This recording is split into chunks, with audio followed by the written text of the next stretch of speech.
গত আগের যে বছরগুলি থেকে এবার আইন শৃঙ্খলার পরিস্থিতি ভালো কি খারাপ আপনারই বলেন? ভালো। তা আপনিই বলতেছেন ভালো, তো আমিও তো ভালোই বলবো। আপনি স্যার এই ম্যাজিকটা কি বলবেন একটু স্যার? এই ম্যাজিকটা যদি জানাই দিলে তো সবাই ম্যাজিক শিখে যাবে।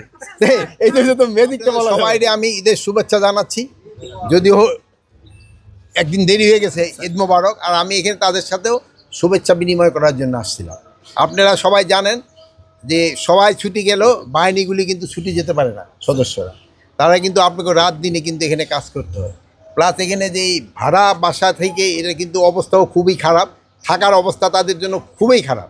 এই জন্য থাকার অবস্থাটা কিভাবে উন্নতি করা যায় এই বিষয়ে একটু আলাপ করা ছিল, এবং আমরা কীভাবে এটা উন্নতি করা দেওয়ার দরকার, যেহেতু তাকে থাকার অবস্থা অবশ্যই উন্নতি করতে হবে। স্যার এই থানাগুলি যে পরিদর্শন করেছেন স্যার, এর মধ্যে আইন শৃঙ্খলা পরিস্থিতি কেমন দেখেছেন?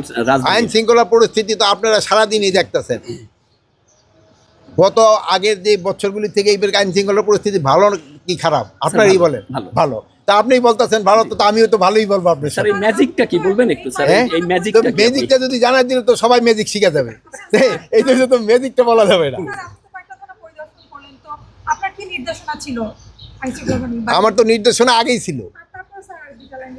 হ্যাঁ, আরও এখন নির্দেশনা যেন আপনারা ভালোভাবে ঘুমাইতে পারেন, তারা জেগে থাকবে, জনগণ যেন ঠিকভাবে ঘুমাতে পারে, তাদের যেন কোনো ধরনের সমস্যা না হয়।